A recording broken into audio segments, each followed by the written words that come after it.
Assalamualaikum warahmatullahi wabarakatuh. Selamat siang semua.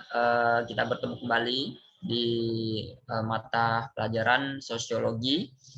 Hari ini kita akan membahas terkait faktor penyebab perilaku menyimpang dalam masyarakat seperti itu ya. Di dalam sosiologi itu berbicara juga terkait sebab-sebab kenapa masyarakat melakukan perilaku menyimpang seperti itu. Nah, ini hari ini kita akan membahas terkait hal tersebut. Nah, saudara-saudara sekalian, seperti contoh tawuran ya, saudara tahu kan, tawuran merupakan salah satu contoh perilaku yang menyimpang dalam masyarakat. Yang artinya perilaku tersebut tidak baik untuk dilakukan atau dicontoh oleh orang lain. Nah, perilaku menyimpang atau sering disebut juga salah satu perilaku yang bertentangan dengan norma dan nilai sosial di masyarakat selalu ada dari zaman dahulu hingga saat ini. Jadi ilmu sosiologi ini bukan hanya ilmu di era sekarang, tapi ilmu yang sudah ada ketika Nabi Adam turun ke bumi selaku interaksi dengan manusia nomor 2 yaitu Ibu Hawa, kemudian berinteraksi dengan lingkungannya baik itu hewan maupun tumbuh-tumbuhan maupun alam yang ada di lingkungannya seperti itu ya. Nah, ini sudah terjadi sejak dahulu kala seperti itu. Nah, perilaku untuk sosiologi ini ada hal-hal yang positif, negatif. Nah, salah satu yang negatif adalah perilaku yang menyimpang seperti itu. Nah, perilaku tersebut tentu tidak terjadi dengan sendirinya. Pastinya ada hal-hal atau kondisi di masyarakat tertentu yang memicu terjadinya perilaku menyimpang. Nah, selanjutnya ya, apa saja faktor penyebab perilaku menyimpang yang dimaksudkan tersebut seperti itu ya. Nah, ini faktor penyebab perilaku menyimpang dalam masyarakat. Yang pertama adalah faktor sosialisasi. Perilaku menyimpang terjadi salah satunya karena ketidaksesuaian pesan, norma, dan nilai yang disampaikan oleh masing-masing. Baik itu agen sosialisasi maupun individu lain.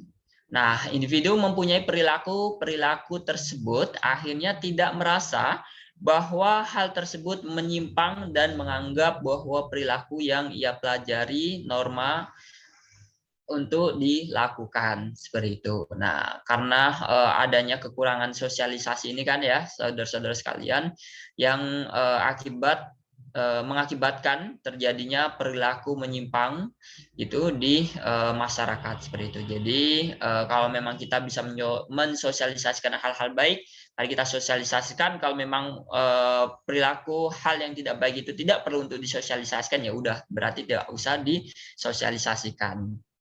Nah, kemudian yang nomor 2 adalah faktor anomi.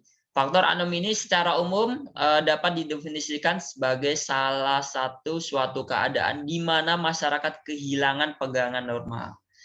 Menurut Emil Durkheim, anomi adalah suatu keadaan tanpa norma dan tanpa arah. Sehingga dalam masyarakat tersebut tidak tercipta kesesuaian antara kenyataan yang diharapkan dan kenyataan sosial yang ada. Hal ini sering terjadi pada masyarakat yang memiliki banyak norma dan nilai, tetapi nilai dan norma itu saling bertentangan. Sehingga yang terjadi kemudian adalah konflik nilai, bukan kesepakatan nilai. Masyarakat menjadi sulit untuk mencari pegangan dalam menentukan arah perilaku yang teratur.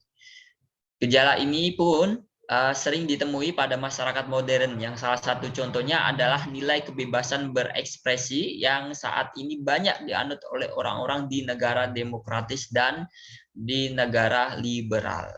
Namun di masyarakat Indonesia, kebebasan berekspresi tetap ada batasnya agar tidak melanggar adat-adat ketimuran. Ya, saudara-saudara sekalian, kita tahu ya, kita adalah bangsa Indonesia, kita adalah orang Timur, dan orang Timur itu mempunyai norma-norma yang harus dijunjung, tidak seperti mungkin negara Barat, negara demokrasi yang di sana lebih condong liberal seperti itu. Namun kadang kita kadang kita perlu introspeksi diri. Negara demokrasi atau negara Barat itu mereka liberal, tetapi mereka tetap menjunjung tinggi terkait norma-norma dan hak-hak dari setiap individu manusia. Namun kita yang kadang bicara terkait kita sebagai orang Timur, kita malah berbalik gitu ya. Nah, ini yang kalau bisa jangan sampai seperti itu. Kita orang Timur harus menjunjung tinggi nilai-nilai ketimuran kita dan nilai-nilai norma yang hidup di masyarakat kita. Yang contohnya bisa dilihat dengan masih adanya stigma negatif pada orang-orang yang mengunggah foto-foto dengan pakaian minim di media sosial. Nah, ini ya, kita jangan samakan ya, kita itu orang Timur yang beda dengan orang Barat. Kalau orang Barat ketika memakai pakaian yang minim gitu ya, ataupun yang lumayan terlihat seperti itu, ini tidak apa-apa gitu ya. Tapi di Timur, kalau orang yang memakai pakaian minim ini akan menjadi pertanyaan ataupun menjadi gunjingan di masyarakat. Nah, ini kalau bisa jangan sampai gitu ya terjadi di tengah-tengah kehidupan kita. Kemudian selanjutnya adalah faktor differential association. Menurut Edwin, perilaku menyimpang terjadi akibat adanya differential association atau asosiasi yang berbeda terhadap suatu kejahatan. Jadi semakin tinggi interaksi seseorang ya dengan orang yang berperilaku menyimpang, maka semakin tinggi pula kemungkinan orang tersebut untuk bertingkah laku yang menyimpang. Derajat interaksi ini pun bergantung pada frekuensi, durasi, dan intensitas, sehingga interaksi tersebut tidak cukup sekali, dua kali untuk membuat seseorang bisa terpengaruh. Dan yang selanjutnya adalah faktor labeling. Faktor labeling itu penjelasannya tentang beberapa faktor penyebab perilaku menyimpang dalam masyarakat. Jadi faktor-faktor tersebut juga bisa segera dituntaskan ya, saudara-saudara sekalian. Paling tidak sedikit demi sedikit perilaku menyimpang di masyarakat bisa berkurang. Setuju nggak nih saudara-saudara sekalian? Nah, hal-hal yang menyimpang ini kalau bisa kita sebagai makhluk Timur ya, yang beradab lebih tinggi daripada makhluk Barat seperti itu, kita harus menempatkan nilai-nilai moral kita gitu.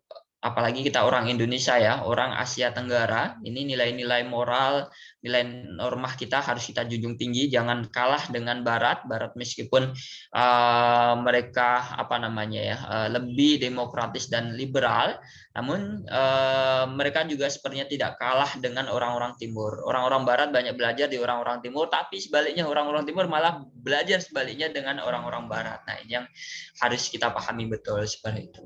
Nah, faktor ini menyebutkan bahwa perilaku menyimpang muncul karena adanya cap, julukan, dan atau sebutan atas individu yang melakukan suatu perbuatan yang dianggap menyimpang. Bila kita tidak memberi cap terhadap seseorang sebagai orang yang menyimpang, maka secara tidak langsung sebutan tersebut akan mendorong orang itu untuk berperilaku yang menyimpang pula. Jadi ketika kita memberikan sebutan kepada seseorang, sebutan menyimpang atau hal-hal yang tidak baik, maka itu akan mempengaruhi alam bawah sadar dia maupun kita sendiri seperti itu.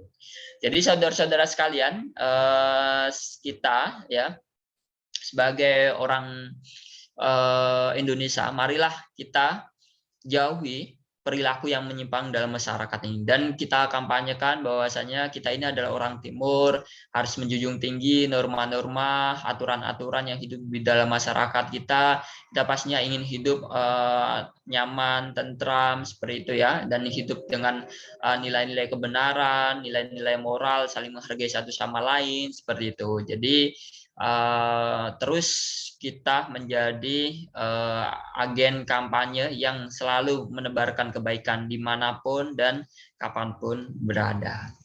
Jadi seperti itu saja saudara-saudara sekalian terkait materi faktor penyebab perilaku menyimpang dalam masyarakat. Semoga saudara-saudara sekalian bisa mengetahui dan bisa mengimplementasikan hal-hal yang tidak harus dilakukan dan hal-hal yang harus dilakukan di dalam masyarakat. Demikian yang bisa saya sampaikan. Semoga saudara-saudara sekalian dalam keadaan sehat walafiat selalu sehingga kita bisa senantiasa untuk terus belajar gitu ya, dimanapun dan kapanpun berada dan selalu menebar kebaikan. Demikian dari saya akhiri. Wassalamualaikum warahmatullahi wabarakatuh.